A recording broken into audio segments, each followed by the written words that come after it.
A story is told about Gregor Johann Mendel, better known as the father of genetics. He grew up on a farm, loved nature, he was interested in botany and biology, and he wanted to become a teacher. But because his family's resources were limited, he was instead ordained into the priesthood. And 3 times he failed to pass the necessary entrance exams to become a college professor.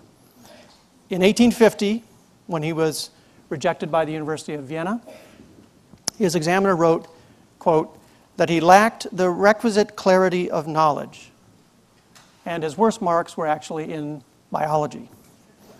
Our next speaker was also born on a farm to a family of limited means, and he too was interested from a very, very young age in the natural world. And like Mendel, he began his career breeding fruit trees and flowers.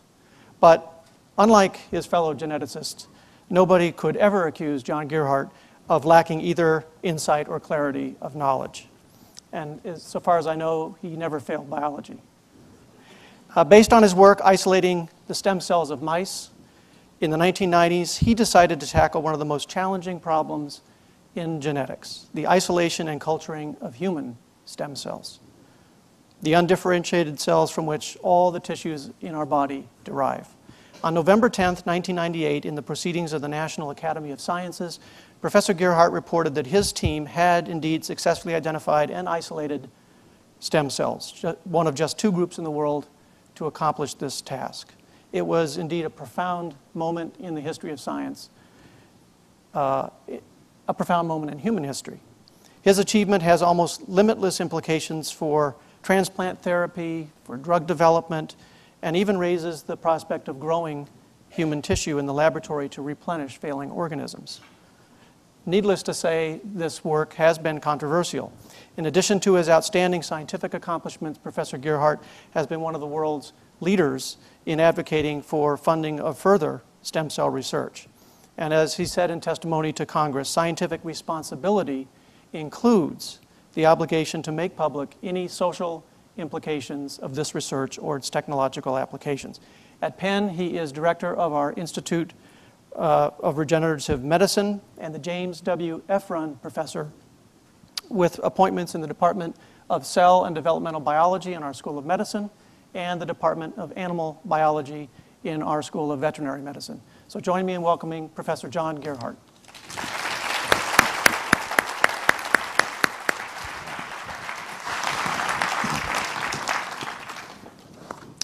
Well, I'm delighted to be here because I'm a new member of your family. I've been at Penn for 1.5 years, and the response of the faculty, of the administration to the types of things that we want to do, that we now are putting together as programs, as teams, has just been outstanding. And I want to return to the importance of Penn and the uniqueness of Penn. I've been asked many, many times why, after 30 years of being at Hopkins Medicine, did I move? And maybe for the first time, I will answer that within our family, but at the end. Sorry, let me get this going here. So there's no question, as we sit here contemplating our bodies, that we would like to have some new parts for various reasons. We're not here yet to give you a shopping list with the prices. At some point, we hope to be. And I'd like to give you somewhat of an overview today of the kind of thinking we're having, where we are, where we're positioned, and where we think we will be. And as something up front, alerting you to far greater ethical issues that are going to come of this work. And I say this up front because many of you know that President Gutmann is now the chair of the new commission, presidential commission, for the study of bioethical issues. So this is a wonderful opportunity to try to influence her as to what this committee, at least one of the challenges that we can face. And we'll get to that in a few minutes. So this new institute at Penn is about 2 years old. And I think it reflects a feeling, a broad feeling among the faculty from which this stemmed, that it was time to really begin to think about putting programs and teams together to begin trying to improve the quality of life by rebuilding some of our tissues and organs. And I think it is appropriate. We have a lot of work to do. We're nowhere near any success, but Penn is a great place in which to do this, and again, we'll talk about it. Now, one of the advantages of also being at Penn is that there's nothing that Ben Franklin hasn't commented on, okay? And in a letter in 1780 to Joseph Priestley, who was the Unitarian minister, a chemist, the first person to actually isolate oxygen, they were discussing true science and the progress that was being made. This is 1780. And Franklin imagined that in 1,000 years, that all diseases may by sure means be prevented or cured, not excepting even that of old age.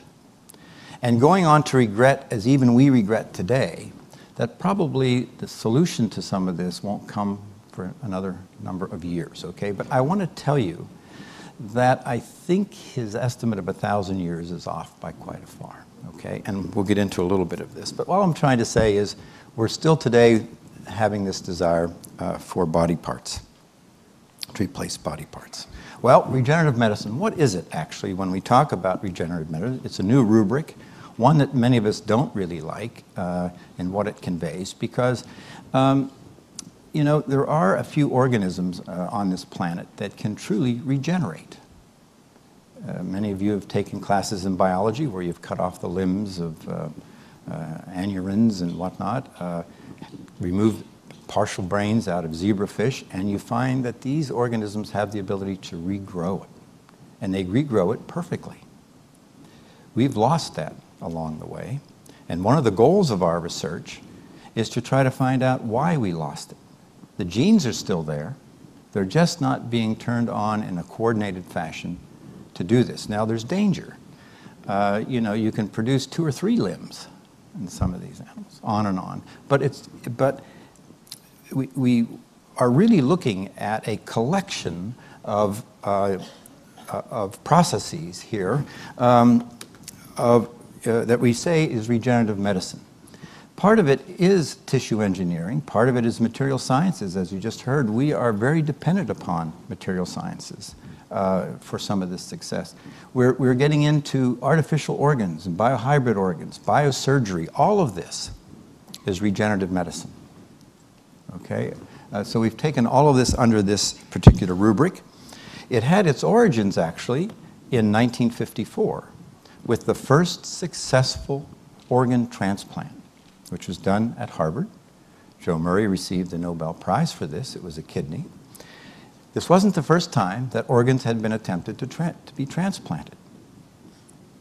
I didn't word that correctly, that we were trying to transplant organs. The success here was that he happened to do it between identical twins, which is a major issue in regenerative medicine. If we're going to take tissue from some other source, it has to match, to some degree, the patient.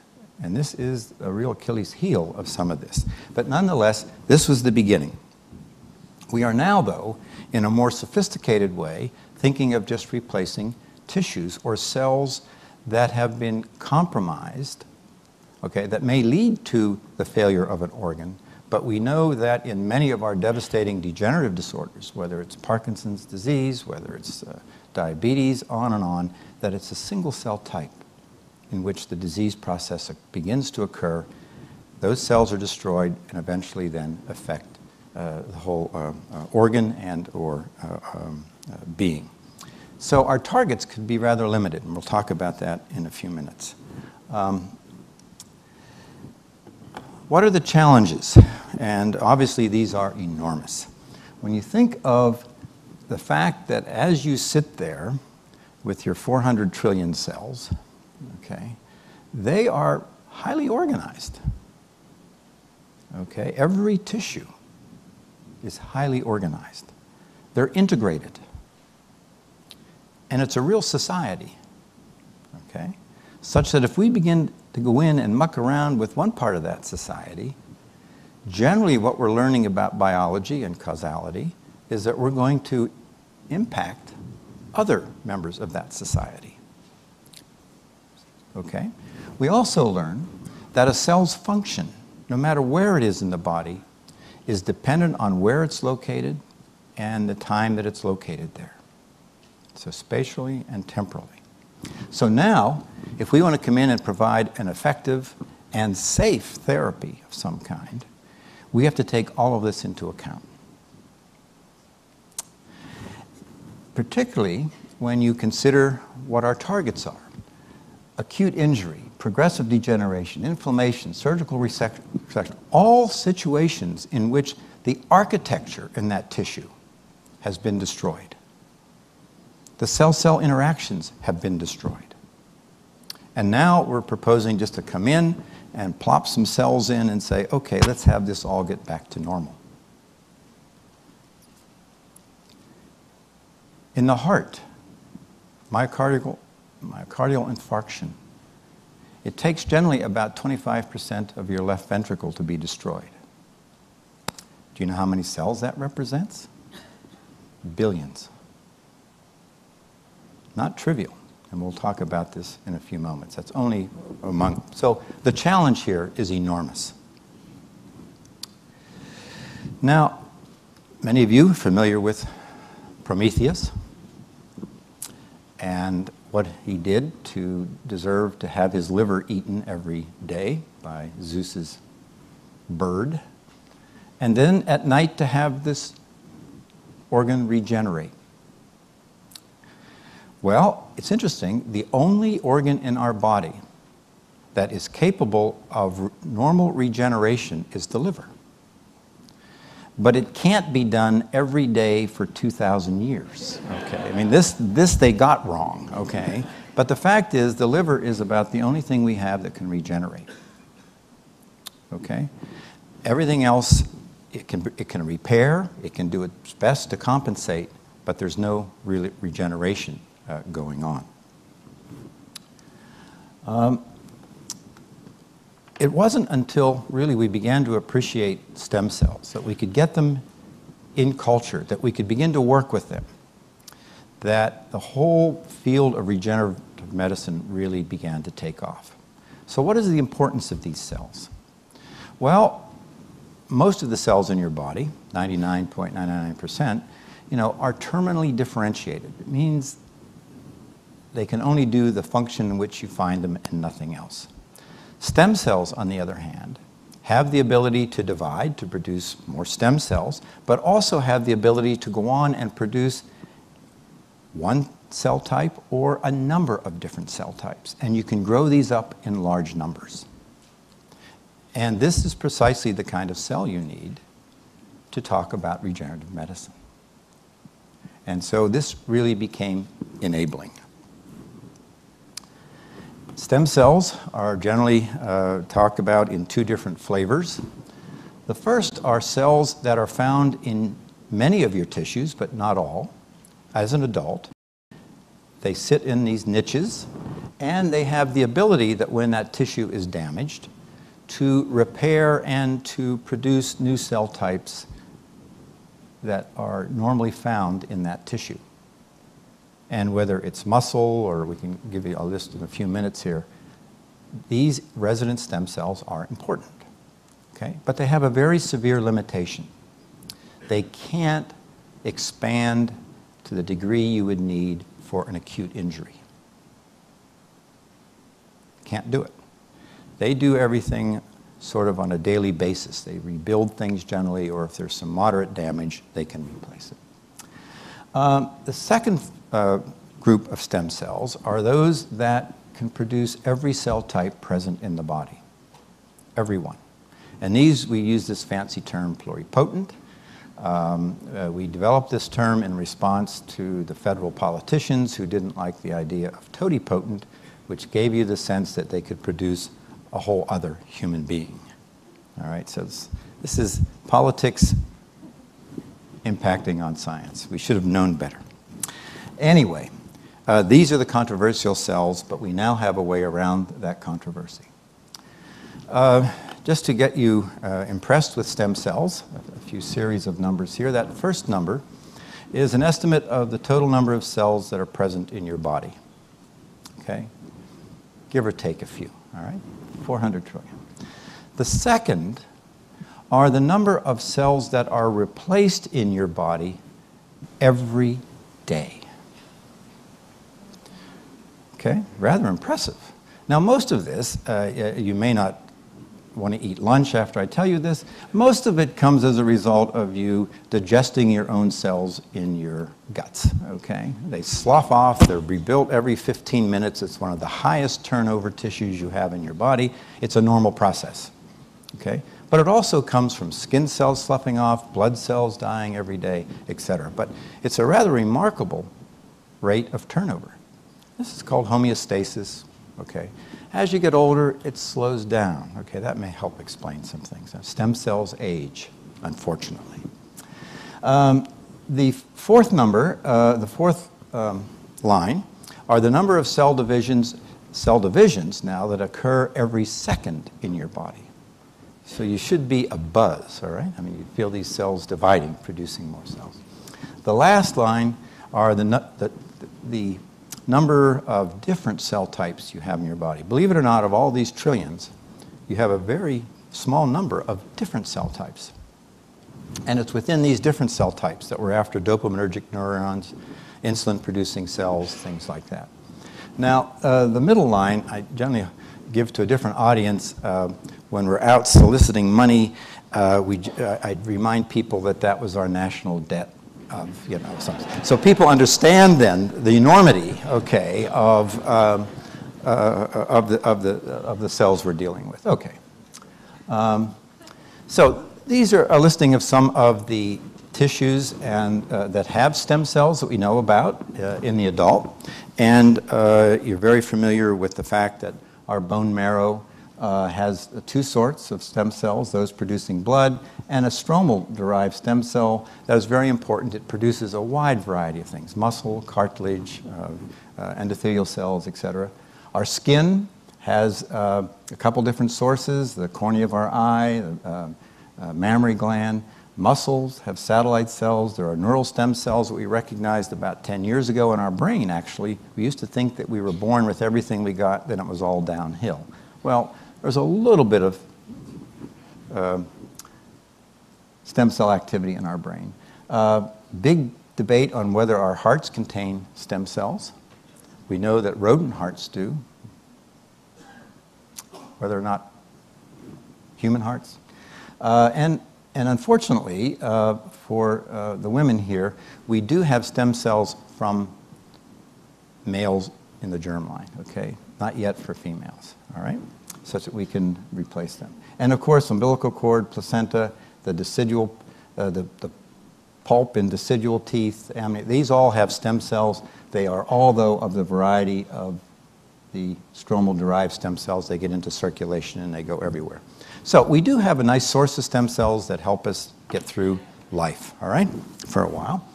The problem here is, in a clinical sense, most of these you can't use because they're very limited in the fact you can't expand them to the numbers that you need for any type of acute or degenerative disorder. The mother of all cells, okay, is the one that's controversial. 10 years ago or more, when these were isolated, this began the brouhaha about the use of embryos in research, and it still goes on today to some degree. These are cells that are derived from the earliest stages of human embryos, first done in the mouse, that you can grow indefinitely in culture. We've had these cells in culture for over 10 years, dividing every 36 hours, but they still retain the ability to virtually turn into any cell type, any of the 240 different cell types that's present in the body. And these have become a real workhorse in many laboratories in a variety of ways. We've used them to for fundamental discoveries in human biology, on human diseases, drug development. Now, instead of taking humans and subjecting them to different drugs, we can just take these cells representing many different human genotypes and challenging them with drugs as you differentiate them into different types of neurons or any other kind of cell. We're using them to begin to build organs, and we're certainly now in the process of considering cell-based interventions and therapies with them. So it's been a very productive field, regardless of whether or not the federal government has funded robustly in this field. And so where we are in this type of research, and think about it, we have in a dish cells that can form any of the 240 different cell types. The idea is, though, how to figure out to get it just to form beta cells, or to form a specific component of blood, or cardiac muscle, or dopaminergic neurons, on and on. How do we get it down into one of these pathways? That's the challenge, okay?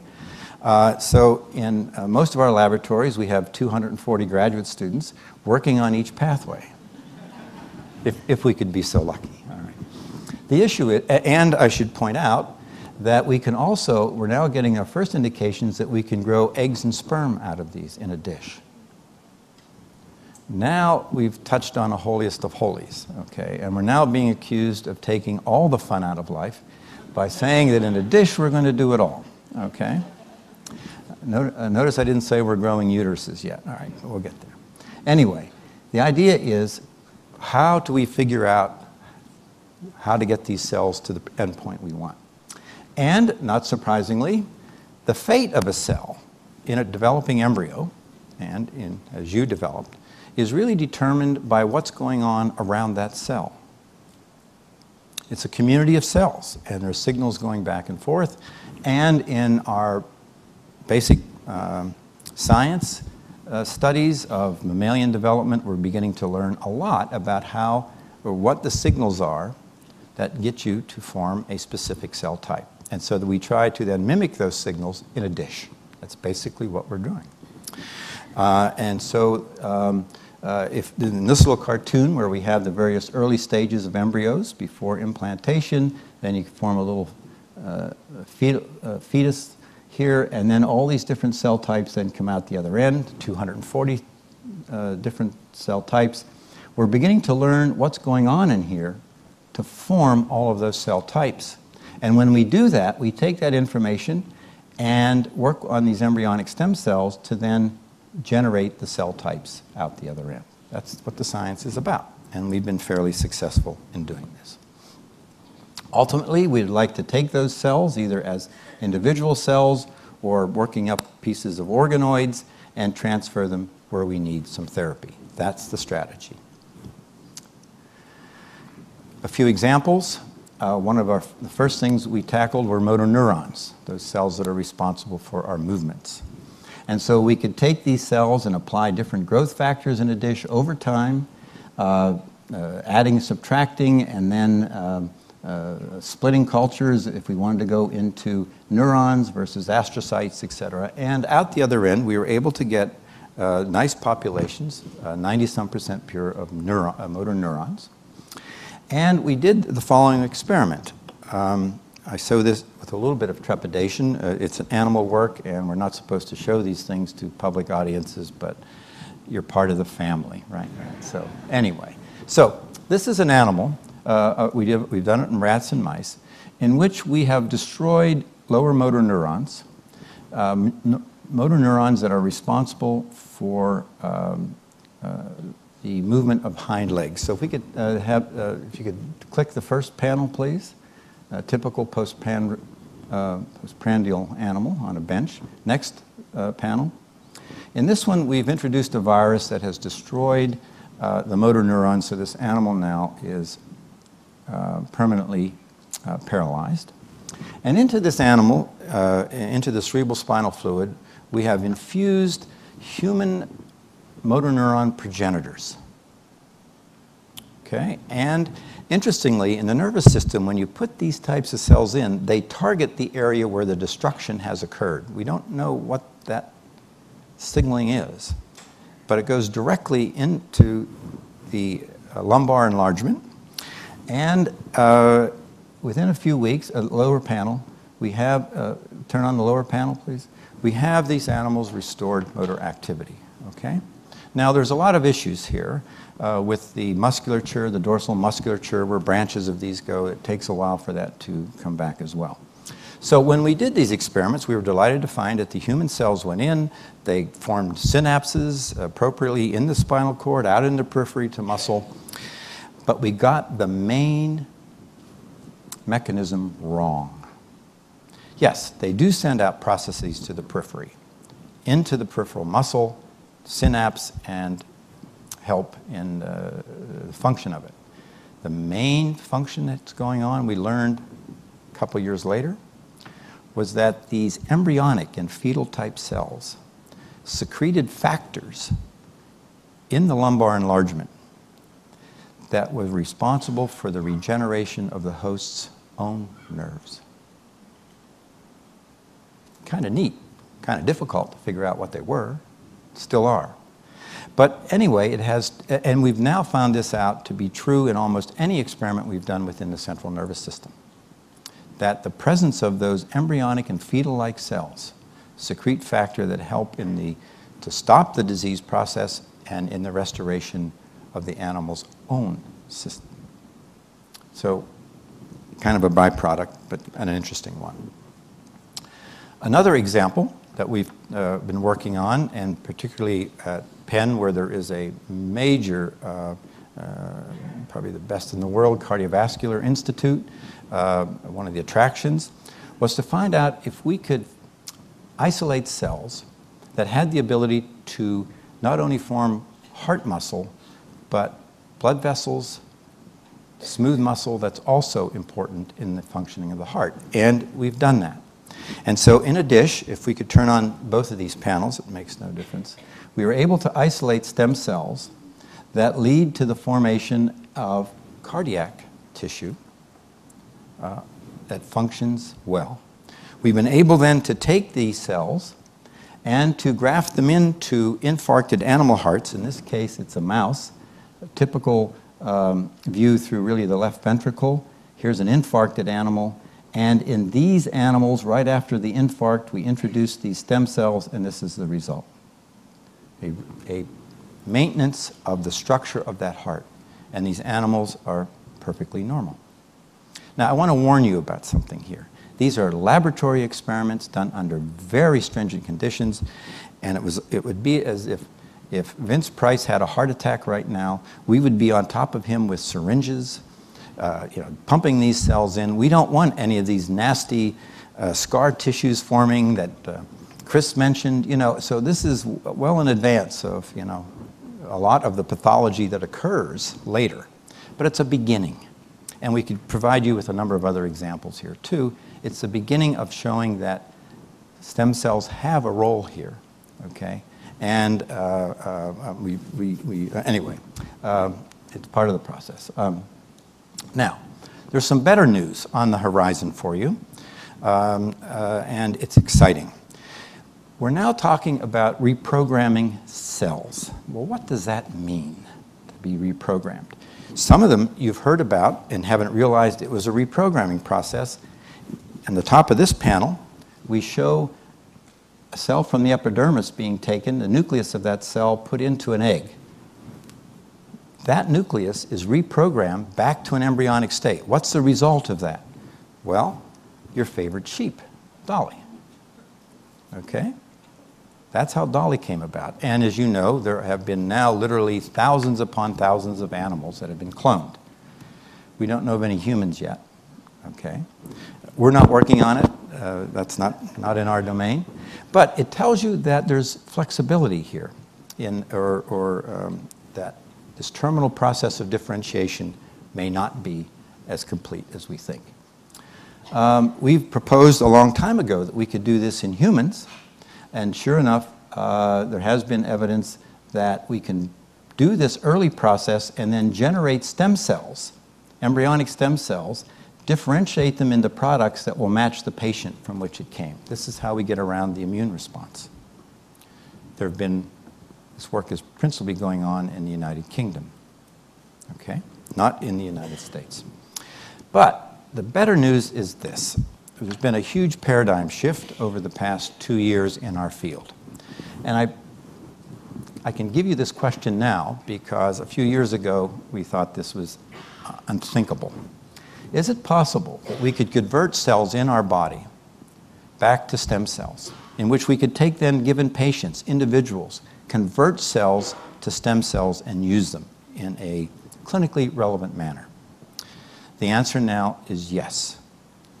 Virtually, it has now been shown in a variety of animals and in humans that you can take almost any cell population as a biopsy, treat it with a few what we call transcription factors, these important proteins that sort of direct which genes are going to be expressed in your DNA, and we can convert these cells back to cells that behave in every way like embryonic stem cells.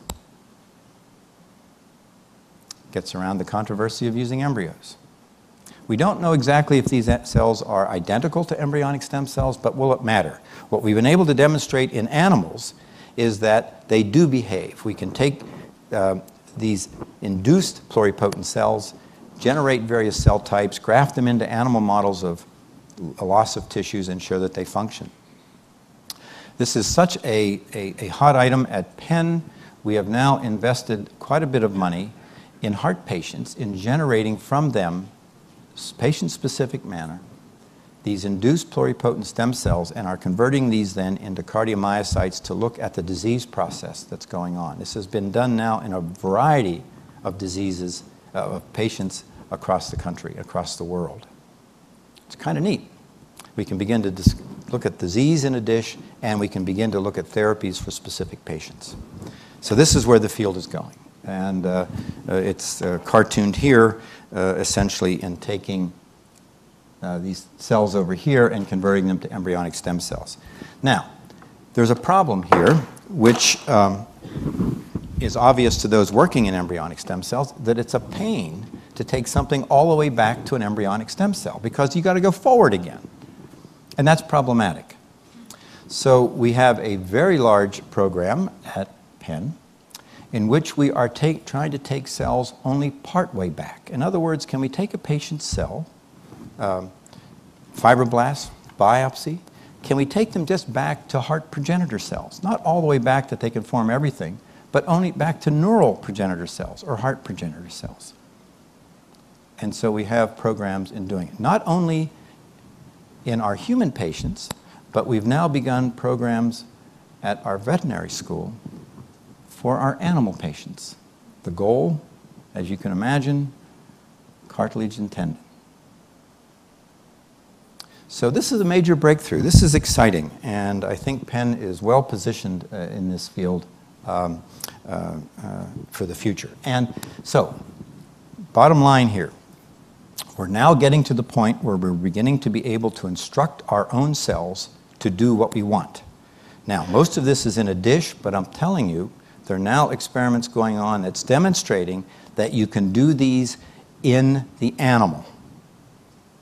In other words, eventually we're looking to do these in a patient, that we don't have to take the cells out. We can apply these factors to the cells in a patient. All we got to do is learn what the instructions are, okay? Now, this brings us to a major issue. And that issue is, if we can do this for many of the really devastating diseases and injuries, we're going to be able to do it for a lot of other things. And this is why I would challenge Amy's committee, and this is something that has to be taken up. We're on the verge of developing technology that we can alter ourselves in many different ways. I'm a member of the World Anti-Doping Authority, and I can tell you there's concern. You're not going to be able to detect this kind of stuff. It's one thing to form muscle mass. Muscle mass isn't the issue in athletes. It's the tendons that give way. How do we rebuild those? But just begin to think of using this technology to alter things in your hippocampus or on and on and on. This is what's going to happen. We're looking really now longer term at the future, and I think the concerns over embryonic stem cells will be nothing compared to if we begin to now instruct ourselves to get them to do different things? Who's going to say what should be done and what shouldn't be done? All right, that's enough scare. So anyway, I think through this talk, I hope you're getting the sense that the future ain't what it used to be. We're really now thinking of so many different ways of rebuilding our bodies. There is a concern, I should tell you, that gets into the point of really the expectations of the public. You know, we have to tampen down, you know, where we get thousands of emails and communications a week asking for body parts and things like this. Okay? Patient, you can see this, but we're a long way from delivering on it.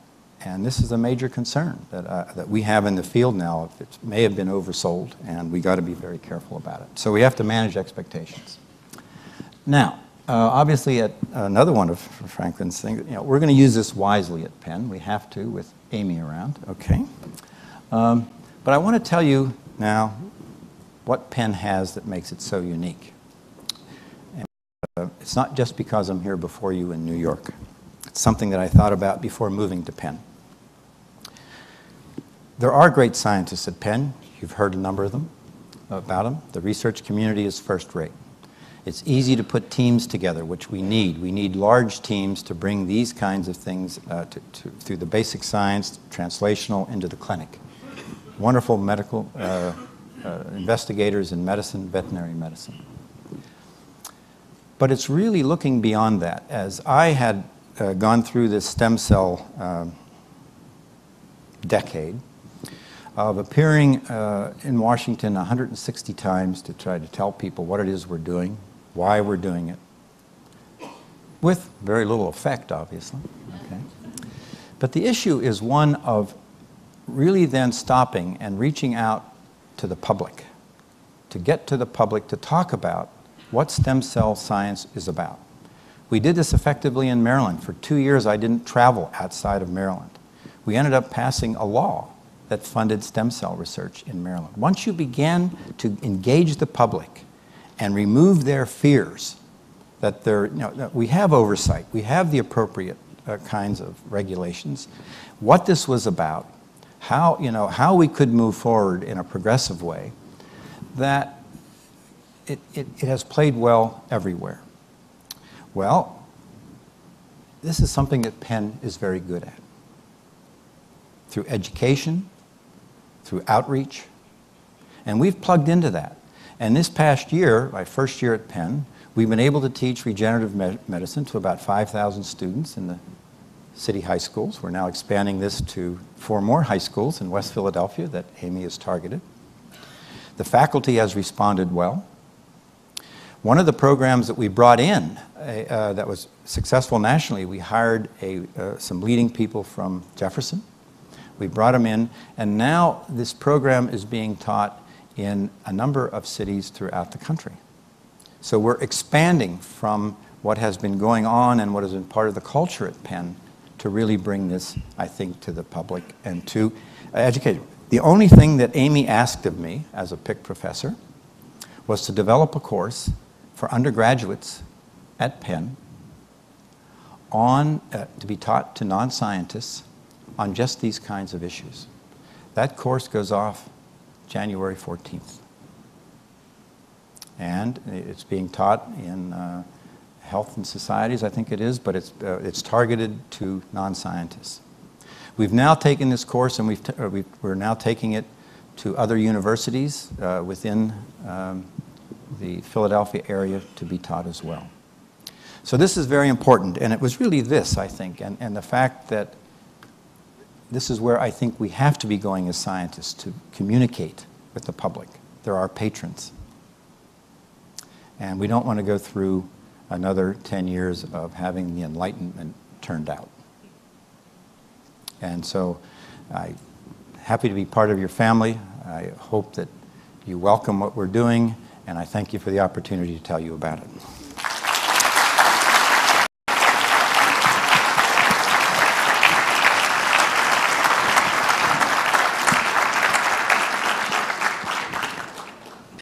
What if the stem cell, our ability to regenerate our own stem cells was turned off because new people every 100 years is the very foundation of human progress, and the source of motivation for reproduction and evolution? What happens to the work then? Well, gosh, I may have misunderstood your question, but it was the first part that I'm not clear on. You said, what if the stem cells were turned off every... Oh, no, you mentioned at the beginning of your presentation that in human beings that the ability to create regenerative cells has been turned off. Right. I guess my question relates to, could that be a natural process that engineers our drive for reproduction and the ability to every 100 years have new people on the planet that moves us forward as a society? Oh, I'm not going to... Look, I will tell you why I think we've lost that ability, if that's really the question you're getting. I mean, that's really what motivates us. And I'll tell you why I think we've lost that ability by and large. If you look at how these lower animals regenerate, it's a slow process. And remember, these animals are not warm-blooded. And what we had to develop was an extremely efficient repair mechanism for any type of damage. We had to immediately shut off the blood flow, scar it up, and those signals we're learning are the very ones that shut down regeneration. There's a competing set of signals at the cell level. One is to repair, stop the damage, get the best you can, versus let's take the long roll and rebuild. So I think that's what we're looking at, is this balance, and now we're trying to modulate that balance a little bit to see if we can stimulate regeneration. Yes. Hi, my name is Richard Mallon, class of 1970 School of Medicine. My area is neuroscience, neurology, psychiatry, and I'm in the trenches every day taking care of these people who often have heard of your formidable intellectual achievements and bring maybe overinflated expectations of what we can accomplish today. So I was very pleased to hear your recognition of that problem. And how do you balance that hope that you give to the public and yet keep them on board, realistic about what's available to them today? Right. It's a very difficult task, I'll tell you. The expectations are enormous. When I talk in front of patient groups, be they Parkinson or ALS or whatnot, I try to get across some of the science and where we are in the laboratory moving towards the clinic, and try to tell them that we would hope that for their children that we would have some type of intervention, cell-based intervention available. This doesn't work so well. I would be honest with you, and I'll share something else with you. For most of my travels 10 years ago or more, everywhere I went, I had an armed guard or armed guards. There was concern. And this was in this country, and not so long ago it was also in another state in this country, believe it or not. We're still having some problems. But before patient-based groups, it was never thought this was necessary. But when I gave this message to a Parkinson's group once, it was the first time that I was ever physically accosted, because I had destroyed their hope. You try to be gentle with it, you try to be honest, but I don't know how that. It's just one of these things that we are constantly being questioned about, of when something will be. We've been threatened with harm. People have asked us for cultures of cells. We said, no, we can't do that outside of the normal procedures. And so it has not been a very pleasant kind of an existence from that standpoint. It's a difficult message to get across. I'm concerned that with our politicians, many times I've been on a platform with our inspector, and they talk as if it's tomorrow. We're going to have all of these, and you try to dampen this down. And I'm concerned that we're going to lose support from the political side of this as well if we don't start coming up with therapies. It's a difficult task, but I think by getting to the public, trying to get the message out, and that's part of our goal of how long this is going to take. I don't know any other way of doing it. Yeah. Thank you. You promised to tell us why you left Hopkins and came to Penn. Can you tell us now? Well, I'm really sad. Look, our greatest benefactor at Hopkins was the mayor of New York, who gave us, $100 million. It was the message I gave you at the end, that I felt that the solution to the problem that we had was not just in the science. It was in getting in education, in outreach, to getting people, the public engaged and understanding of where we are in this area, that I think that Penn has done and is a leader in this, and it's been nice to plug into that. And I think we're going to have to continue this for years to come. We have a lot of issues that have to be resolved. That's why. Thank you.